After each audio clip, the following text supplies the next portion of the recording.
So today we're going to start with the book of the week, and that is A Legal Primer on Managing Museum Collections by Marie Malraux. This is your other text for class. It's primarily an American publication, but a lot of the same issues that will come up in the US will come up in Canada as well. It has a lot to offer, and it's a really good foundational document on some legal questions that may come up. And as you all know, I'm really big on the belief that if you don't ask the right question, you'll never get the right answer. So this book will certainly help you identify what those questions are. The second piece of equipment, the second thing this week that I want you to look at is it's flashlight. I know it sounds ridiculous that it's so crazy and simple, but last week we looked at the Optivisor, and this week it's the flashlight, because I want you to get used to looking at objects. It's the first thing you're going to do before you ever handle them. Now you'll see that these flashlights I've given examples of here, they're just things you can buy at Canadian Tire.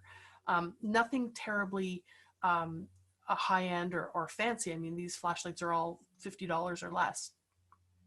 You can get some higher end flashlights that conservation teams will use with correct color temperature and color CRI index.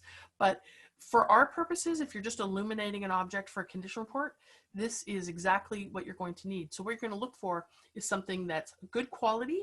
It's small, it's bright, LED preferably, handheld.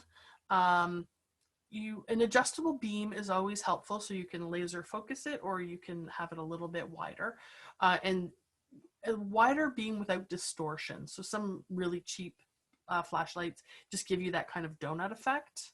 Yeah, in this case, donuts are not good. Yeah, so LED lights are great. I like a wrist strap. That's what that little thing is on the bottom corner of the slide.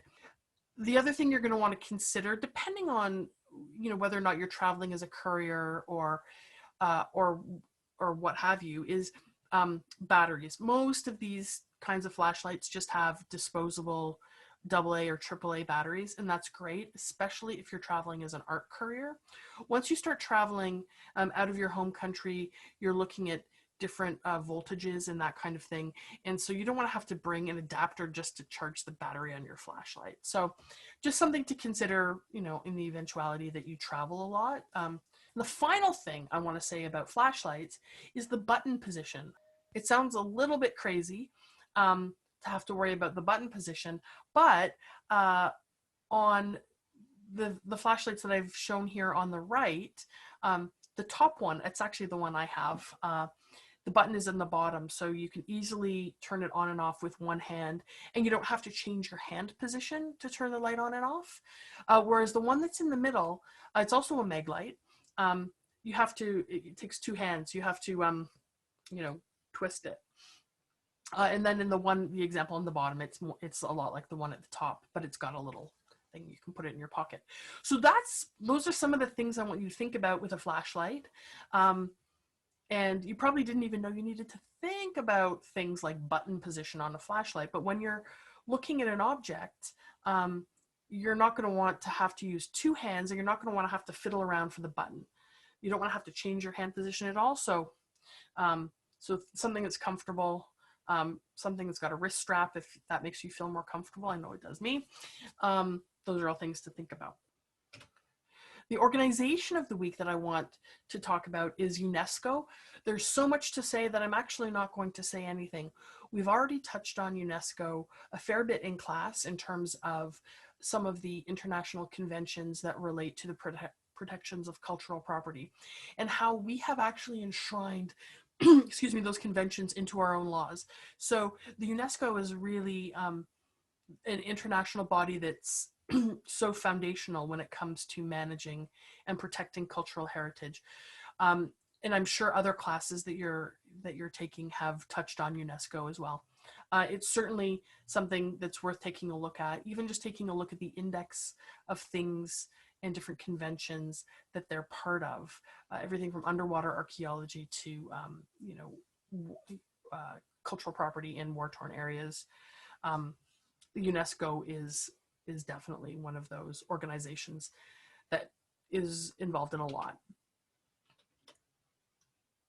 Retailer of the week, I have put down another supplier of archival material, Brodart. They focus a little more specifically than Carr-McLean on everything you need for document storage. So documents, photographs, it's primarily archival. So I just want you to think about that, because everything you're going to acquire will have some paper component, whether it's the transfer of title document, which should be treated as archival, or whether or not it's 100-year-old, land transfer document, or a family photograph, or something like that, whether it's a specific archival collection or whether it's an administrative record that needs to be treated archivally. Brodart is your place to go as a retailer. And finally, the podcast of the week that I wanted to mention is called Museum of Lost Objects. It's also a BBC Radio 4 podcast, and that is a really interesting podcast, especially in light of some of the presentations that we've had and looking at protecting art in war-torn areas. So this traces the history of antiquities and landmarks that have been lost primarily in Iraq, Syria, India, and Pakistan. But there's also an issue on the National Museum in Rio de Janeiro that was lost to fire. So there's a lot there. It's not exactly an uplifting podcast, but it certainly is an interesting one and makes you realize how vulnerable cultural property is or can be.